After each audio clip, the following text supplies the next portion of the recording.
Barbudo, tu vai se meter na treta entre a Soberana, Galo e Chavoso.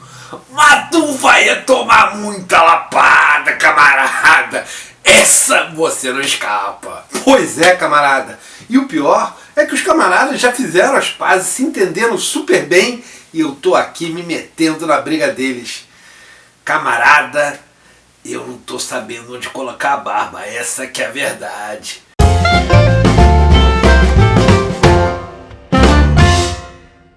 Salve, camaradada! O camarada me chama de Nemo, mandou um recado pra gente, pedindo pra gente se meter na treta entre o que rolou na Soberana e os camaradas Galo e Chavoso, lá no podcast As Ideias. Esse pedido é uma baita de uma furada, mas como o Gustavo Gaiofato andou dizendo que esse debate é um debate importante, a gente aqui vai se arriscar em fazer uma reação, um maxi reage aos camaradas. A gente faz isso sempre na intenção fraternal de ajudar os camaradas que são nossos amigos e nossos aliados. E os dois lados nesse caso, tanto Soberana, que é muito querida nossa, quanto o Chavoso e o Galo, que são dois camaradas que nós admiramos muito, estão do nosso lado. Então, o ideal é que a gente faça paz entre nós e guerra aos senhores. Embora os camaradas da Soberana tenham feito piada de que era o contrário. O vídeo é gigantesco, são quase 3 horas, e a gente vai reagir e provavelmente vamos pegar só um trechinho ou alguns programas de trechinhos se vocês acharem que vale a pena. Mas, a princípio, a gente vai se focar na questão da estética, que foi o maior arranca-rabo que teve ali na ida dos camaradas lá no podcast. Vamos agora dar uma olhada e ver que parada foi essa. E a gente fundou a Soberana como um coletivo de pessoas que faziam conteúdo ao vivo, mas que um fazia conteúdo com o outro, a gente fazia às vezes live junto, fazia com o mesmo tema e tal. Só que aí a gente começou a ver que tinha espaço pra fazer uma coisa que eu com o Humberto sempre falamos quando a gente vai nesses podcasts, que é a esquerda perdeu o timing da internet pra caramba, velho. A esquerda demorou muito tempo pra se coordenar em alguma coisa na internet. Explica melhor aí. Camaradada, a galera da Soberana é muito foda. Os caras são porretas. Soberana, Ian, Humberto, mas sobretudo todos os camaradas que fazem atuação viva e constante na internet, vocês estão de parabéns. Nosso canal admira o trabalho de cada um de vocês, mas mais ainda de todos vocês juntos. Sensacional. O camarada Ian fez uma fala brilhante, perfeitíssima, sobre o fato de que a esquerda perdeu o time da internet. Perdeu o momento histórico da internet. A fala do camarada Ian é correta, certo? E de fato, o pessoal da Soberana, junto com o Gustavo Gaiofato, a galera do PCBRR, fizeram um trabalho sensacional para retomar o protagonismo da esquerda nas redes. Mas aqui eu tenho que chamar a atenção da galera jovem, da galera novinha, do pessoal com menos de 20 que assiste o nosso canal e que é fã da Soberana, seguem também os Soberanos, e dizer que vocês interpretam muito equivocadamente o que o camarada Ian e o camarada Humberto estão falando. Reformulando a questão, a internet sempre foi da direita? E a resposta para essa pergunta é não. Eu vou primeiro recorrer a um termo difícil para a gente esquentar nossos ânimos aqui. Vocês lembram que a gente falava da questão do materialismo histórico dialético e de como o camarada Hegel pensava a evolução da história e como eu inverti a lógica hegeliana e pensei a dialética a partir do materialismo histórico? Então, tem um outro conceito que é muito importante que o camarada Hegel utiliza e que é fundamental para a gente abordar essa questão da internet, da esquerda e da direita, que é a alienação do conhecimento. Quando Hegel está fazendo seus pensamentos filosóficos e chega ao desenvolvimento da dialética hegeliana, ele percebe que na humanidade a gente tem uma questão que é a alienação, que o Hegel vai abordar do ponto de vista idealista, que é o fato de, conforme os filósofos tentam entender o mundo a partir de uma determinada recorte da realidade, quando eles se fixam naquele recorte, quando eles se fixam em um determinado pedaço de verdade, eles vão tomando aquela verdade cada vez de uma forma maior, até que chega um ponto que, embora ela seja verdadeira, toda a interpretação feita a partir dela é falsa. E isso acontece porque o filósofo, até então, até o Hegel, ignorava o fato da realidade ser movimento. E esse movimento é definido pela dialética. Então, eu vou recorrer de novo à camarada Vita von Ruth, naquele vídeo que, se vocês não viram ainda, vocês têm que ver para continuar acompanhando o canal do Marx Comenta, porque a gente utiliza ele como uma base muito grande na maior parte dos vídeos que a gente faz, que é a dialética do senhor de escravos. O Hegel, ele não pensa que o escravo é escravo por si só, e nem que o senhor de escravos é senhor de escravos por si só. O senhor de escravos, para poder ser senhor de escravos, ele precisa ter um escravo. E o escravo, para poder ser escravo, tem que ter um senhor de escravos. É a relação dos dois que consegue definir os dois. E se a gente não for capaz de se afastar da realidade e enxergar a relação e o movimento da relação, a gente não é capaz nunca de chegar à verdade. Isso também vale para a afirmação que o camarada Ian fez sobre a questão da internet. Quando ele fala que a direita nadou de braçada na internet e que a Soberana foi importantíssimo para a esquerda tomar conta da rede, fazer um contraponto, ele está certo. Mas essa fala dele tem um contexto histórico, um recorte. E a gente nunca vai conseguir entendê-la direito se a gente não for capaz de abstrair para um movimento maior. Então, essa pergunta que a gente faz é: a internet, ela começou sendo de direita? E para a gente poder responder isso, a gente tem que saber como é que a internet começou. E aí eu vou recorrer a um vídeo que eu fiz fazendo um Marx refuta Laura Sabino. Ali a gente contou a história da internet em Cuba. E dessa forma tentamos desalienar os camaradas que assistem ao nosso canal a conhecer um pouco mais da verdade como um todo, da relação, do movimento que faz a esquerda e a direita para construir a internet em Cuba, isolar Cuba da internet, permitir que Cuba tivesse uma rede própria, para depois tentar tomar Cuba pela internet. Vale a pena vocês darem uma olhada naquele vídeo e assistirem ele todo, porque ali tem uma fala muito boa sobre a questão da internet. Mas eu vou tomar um pedaço dessa história aqui nesse vídeo para a gente poder fazer o contraponto com os camaradas lá da Soberana. Então a resposta para isso é: sim, a internet começa sendo de direita. Por quê? Para a gente entender o início da internet, a gente precisa saber que na década de 60, no início da década de 60, a União Soviética colocou mísseis em Cuba. Por que a União Soviética colocou mísseis em Cuba e por que isso quase causou a Terceira Guerra Mundial? Naquela época, na década de 60, os mísseis ainda não eram capazes de sair dos Estados Unidos e chegar na União Soviética, e nem sair da União Soviética e chegar nos Estados Unidos. E como vocês já viram o filme do Oppenheimer, vocês já sabem que os dois lados tinham bombas atômicas e que uma guerra nuclear poderia ser definidora naquela ocasião da história do mundo. E então, os Estados Unidos, como não era capaz de mandar a bomba para a União Soviética, teria que recorrer a aviões, e a bateria antiaérea da União Soviética seria capaz de impedir que esses aviões entrassem no território soviético, assim como a bateria antiaérea americana não deixaria que os aviões soviéticos chegassem com bomba nuclear nos Estados Unidos. Os Estados Unidos colocou uma base de mísseis na Turquia, porque da Turquia os mísseis atingiriam a União Soviética. E, em contraponto, a União Soviética colocou mísseis em Cuba, apontando direto para os Estados Unidos. Isso foi uma crise de grandes proporções, que muita gente fala que levou o relógio nuclear, que é o relógio simbólico, a chegar a poucos minutos da explosão. Na verdade não levou não, porque esse relógio é atualizado de tempos em tempos, e a crise do míssil foi exatamente entre as duas atualizações, ou seja, o relógio não chegou a pegar a crise dos mísseis. Mas se tivesse sido atualizado durante a crise dos mísseis, a gente estaria a poucos minutos da hecatombe nuclear, poucos minutos da meia-noite. No entanto, a crise forçou a União Soviética a retirar, desmontar os mísseis de Cuba e retirar eles de lá.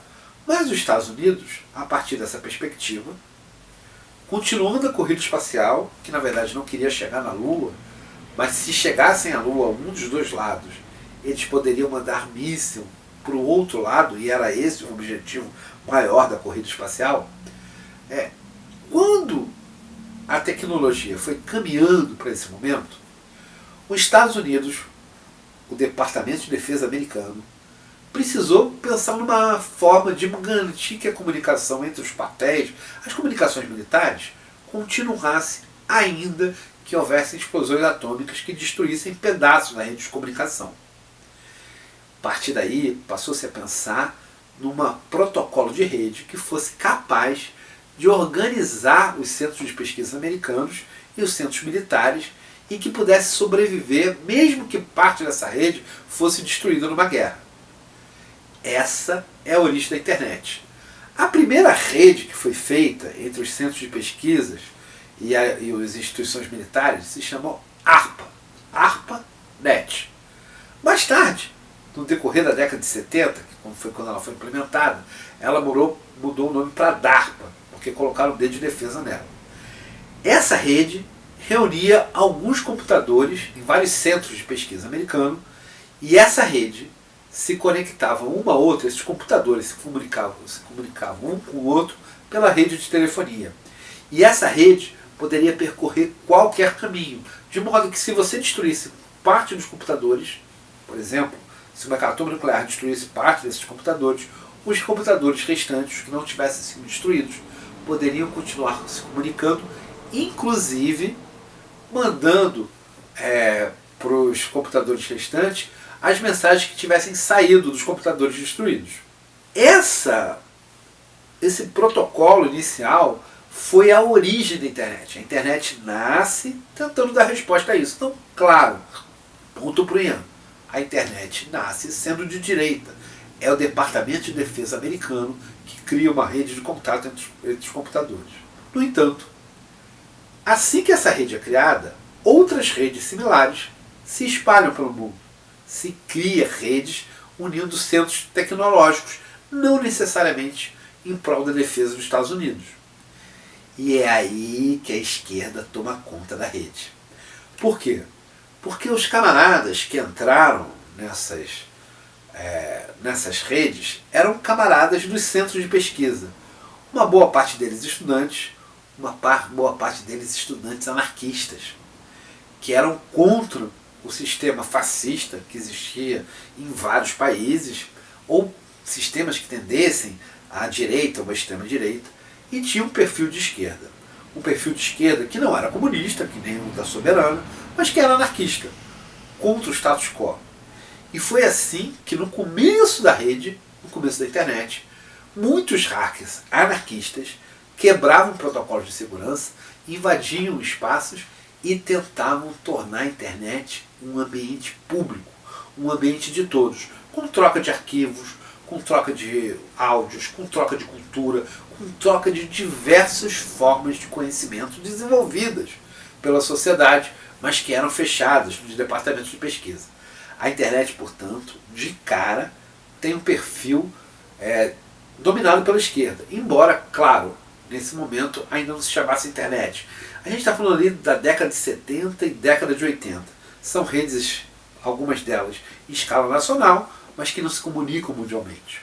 A década de 80, ela é definida nos Estados Unidos pela ARPANET, que depois vai mudar o nome para MIC-1000, ou alguma coisa só dos militares. Ela resolve se integrar com as redes privadas que surgiram nos Estados Unidos. Não as redes privadas, mas as redes alternativas que foram criadas para interligar computadores e centros de pesquisa que não faziam parte da ARPANET. Então, na década de 80, a gente tem um protocolo que já é um protocolo de internet, já começa a mudar o nome para internet, e ali a esquerda ainda domina o sistema. Embora não fosse um sistema popularizado, uma parte muito pequena da população tinha acesso à internet. Essa mudança vai acontecer na década de 90, porque no início dos anos 90 passa a ser uma estratégia do modelo americano dominar, juntar todas as redes que existiam no mundo numa única rede, uma rede global, uma rede mundial, e dominar essa rede mundial. Então, nos anos 90, no início dos anos 90, a internet começa a se popularizar, tanto nos Estados Unidos quanto no mundo. E aí, quem domina a rede é a esquerda. E eu vou contar um dos episódios que é assim, mais marcantes nesse domínio, que acontece em Chiapas, no México. E para isso, eu preciso contextualizar um pouco da história do México. A gente tem que entender, primeiro, o contexto dos anos 80. O final dos anos 80 são marcados, sobretudo, sobre a queda da União Soviética, sobre a transformação do sistema econômico da União Soviética, que era um sistema socialista, para capitalista. E ele termina com, em 1990, a União Soviética se tornando de fato capitalista. Esse movimento é um movimento que modifica a correlação de forças global. Porque até então, mesmo na parte capitalista do mundo, a correlação, a tensão entre comunistas e capitalistas fazia com que uma boa parte do mundo, mesmo que fosse sobre o viés capitalista, tivesse uma preocupação com o desenvolvimento social. Claro que os Estados Unidos era exceção nisso, mas a França, a Alemanha, os países do norte da Europa, os países da periferia, pelo menos no discurso, tinham uma preocupação com o desenvolvimento social. E isso tornava o capitalismo ali, capitalismo tensionado. Mas a partir do fim da União Soviética, a partir do fim do medo que se tinha da União Soviética, um projeto neoliberal, como a gente chama, ou seja, o capitalismo selvagem, em sua pior forma, ganhou espaço em vários desses países, principalmente na periferia. E teve 2 países em específico em que esse ataque neoliberal foi mais amplo. Se algum de vocês respondeu Brasil, errou. Os 2 países da América Latina que tiveram um desenvolvimento neoliberal mais intenso foi o México e a Argentina. E por conta disso, foram os países que a população sofreu o maior revés de vida possível.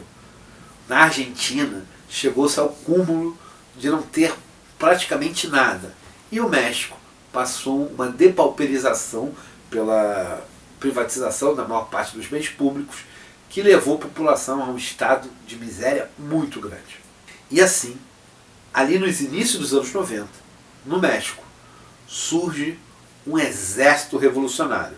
Um exército revolucionário que é pouco citado hoje em dia, mas que na época conseguiu ganhar muita voz. Esse exército popular se autodenominou Zapatista, em homenagem a Emílio Zapata, um revolucionário mexicano dos inícios do século XX. E ali os zapatistas, em Chiapas, que foi o estado mexicano em que eles começaram a fazer esse movimento, e se expandiram para vários outros, montaram um exército popular para fazer frente às barbáries do neoliberalismo. Esse exército foi combatido no México, tal qual Israel faz hoje com a Palestina. E, aliás, eu acho que vale uma pausa aqui. Esse conflito Israel e Palestina já está demorando alguns meses. E o nosso canal ainda não tinha feito nenhuma fala muito contundente a respeito.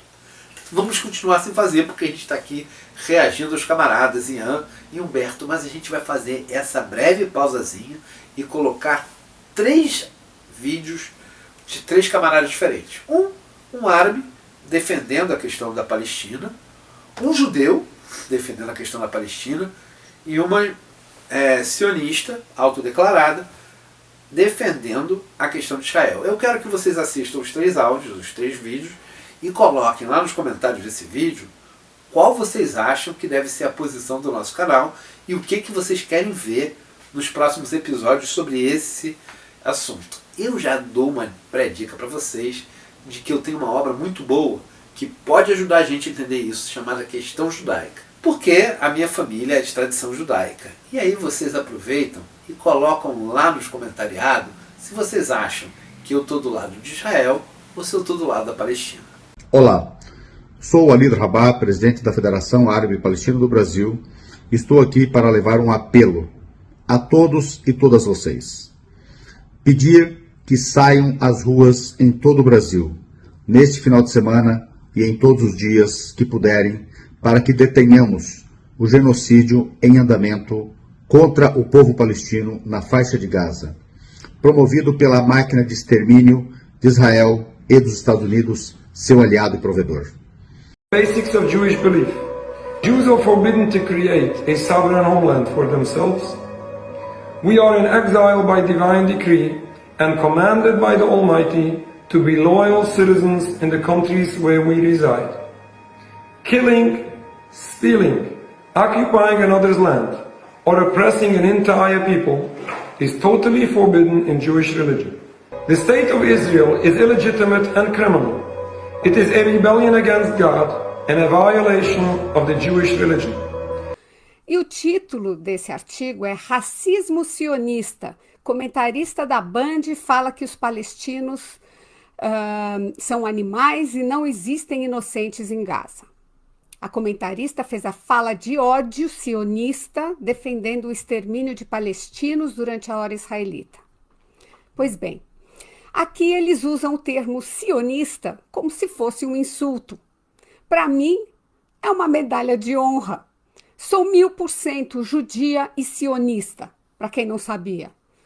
Eu não sou uma judia daquelas que se dobra, que vai para o gueto calada ou como uma carneirinha para a câmara de gás. Acredito no direito de autodeterminação do meu povo, do povo judeu em sua terra ancestral e presente. Então, como qualquer pessoa normal, expressei minha opinião de que Israel deveria exterminá-los. Sim, eu disse que, na minha opinião, não há inocentes em Gaza. E para finalizar, em resposta aos que questionaram se eu, ao dizer que essas pessoas são animais, se eu não estaria pregando a violência, como boa judia, vou responder com uma outra pergunta. Eu estaria pregando violência contra quem exatamente? O profeta Isaías disse, e uso suas palavras como minhas, pelo amor a Sião não me calarei, pelo amor a Jerusalém não descansarei, até que saia a sua justiça como um resplendor e a sua salvação como uma tocha acesa. E aí, já que eu dei essa paradinha, vocês já sabem, né? Sigam a gente nas nossas redes. Aproveitem para se inscrever no canal se ainda não forem inscritos. Se estão gostando desse vídeo, se vocês não sabiam tanto sobre a internet e se aprenderam alguma coisa, acho que já está valendo o joinha, né? Vai lá, dá um joinha no vídeo. E se vocês puderem, deem uma colaboração no Apoia-se, cara, porque nosso equipamento está bem periclitante. A gente teve que dar uma parada há pouco tempo e consertamos o equipamento, mas se a gente não tiver mais dinheiro no Apoia-se, pode ser que uma nova quebra de equipamento coloque a gente fora do ar. E falando em colocar a gente fora do ar, ali em Chiapas, quando teve o exército do Zapatista e houve o massacre que o Estado do México tentou fazer aos zapatistas, tal qual está acontecendo com a Palestina agora, a internet fez um reviravolta no que era a narrativa mundial sobre o que estava acontecendo no México. Então, enquanto as grandes redes de notícia tentavam colocar os zapatistas como terroristas, os zapatistas conseguiram difundir a informação ali do que estava acontecendo, graças ao fato da internet ser dominada basicamente pela esquerda. Eles tinham um comandante, que era um comandante anônimo, mas que atendia pelo nome de subcomandante Marcos, que aparecia sempre mascarado, falando documentalmente enquanto eles eram atacados pelos exércitos do governo e demonstrando o que o exército, a serviço do neoliberalismo, estava fazendo com a população que tentava se defender da fome. Basicamente isso, era um exército popular que estava tentando defender a população da fome. O movimento zapatista ali no México, ele é um marco na internet, porque a partir dali a esquerda se percebeu majoritária, hegemônica na internet. Só que naquela época ainda não havia as redes sociais. O que existia eram sites e blogs. E a maior parte dos camaradas de esquerda faziam isso por meio de blogs. os blogs de esquerda difundiam a informação de esquerda e eram majoritariamente, como eu disse, de esquerda. Não necessariamente comunistas, marxistas, leninistas, mas de esquerda. Sejam anarquistas, sejam reformistas, enfim. Quem dominava a rede era a esquerda. Pô, Marx, mas tu tá falando dos gringos. O próprio Ian falaria que você tá falando da gringa, camaradada. E aqui no Brasil, não era a direita que mandava na internet, não? O jornalismo opinativo, camarada, aqui no Brasil, como lá fora, era dominado pela esquerda. A maior parte da blogosfera ou era de assuntos irrelevantes, ou quando era de assuntos políticos, quem tinha predomínio era a esquerda. A blogosfera era dominada pela esquerda. Então você tinha o blog do Conversa Fiada, o Vermelho, tinha também os blogs que eram sobre assuntos diversos, né? Você tinha o Omelete, o Jovem Nerd, ou blogs que não necessariamente eram de assuntos opinativos. Mas quando você tinha blogs de assuntos opinativos, quem dominava a internet era a esquerda. Ah, tá bom, barbudo. Mas como é que isso mudou? Explica aí pra nós. Então, camarada, como você sabe que já está cansado de ver a playlist no materialismo histórico dialético, o motor da história é a luta de classes. A internet, sendo dominada pela esquerda, claro, se tornou um problema grave para a direita. E o Departamento de Defesa norte-americano, estadunidense, se reuniu com parte da burguesia para fazer um plano de mudar essa história, mudar o perfil da internet. Ele foi feito com vários braços diferentes. Então a gente teve, primeira coisa, os anarquistas. Você lembra que eles dominavam a rede, que eles usavam a rede para troca e difusão de conhecimento? Então, um dos braços grandes do capital foi fazer uma campanha maciça para incutir uma ideologia que é vital para o capital e que para nós vale a pena ser combatida, que é a ideia da pirataria. Como assim, Marx? Pirataria? Do que tu tá falando? Os camaradas entraram no mar pra ficar roubando coisas?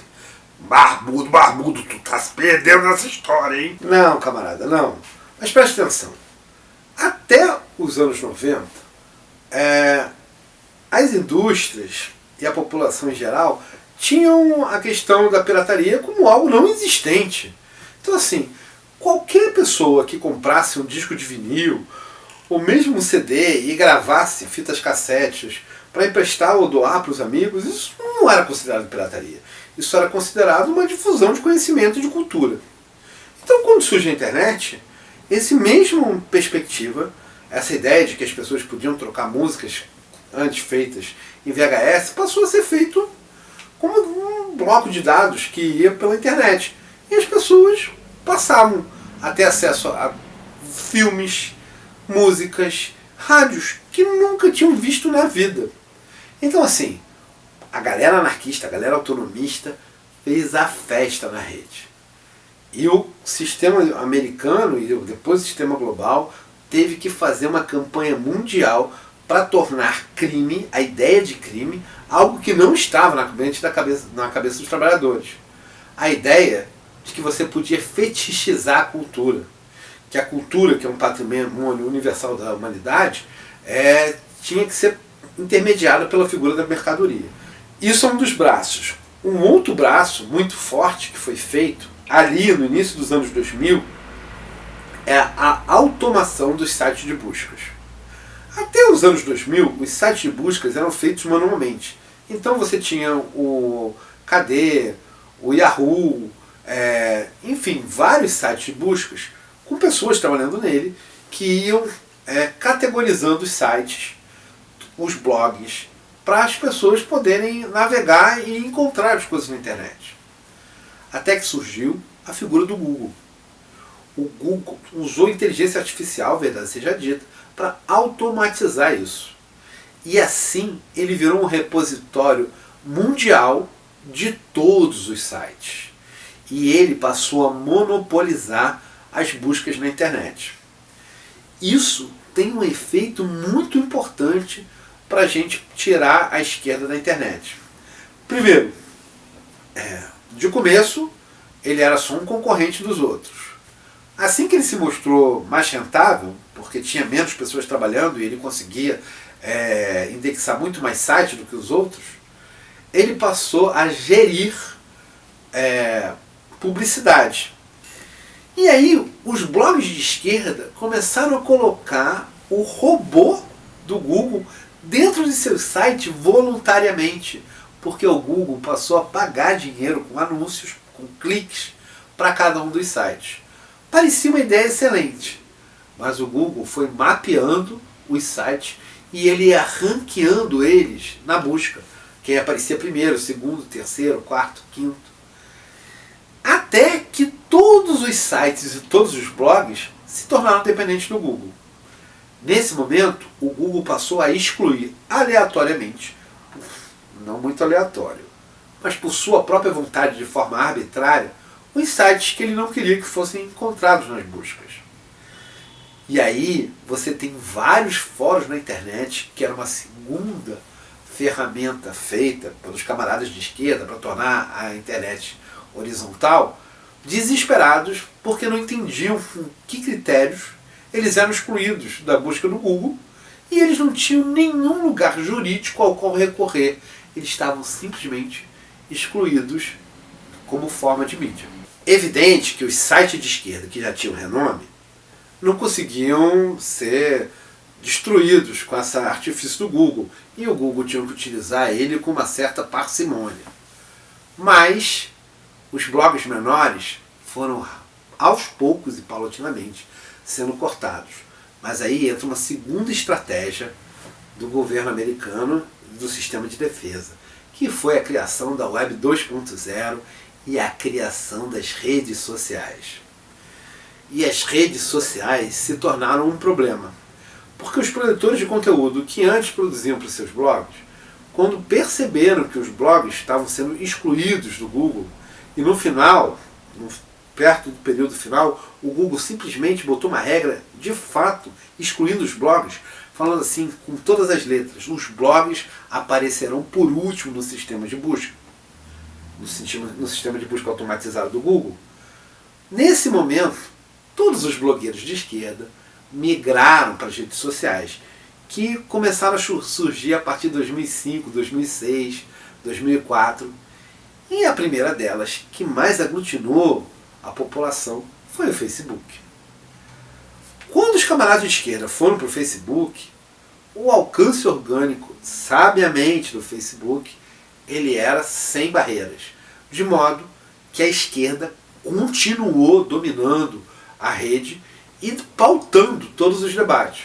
Foi assim que, em 2010, a esquerda organizou a Primavera Árabe e derrubou sistemas totalitários que organizavam o Oriente Médio. Em 2011, a esquerda ocupou as praças da Espanha.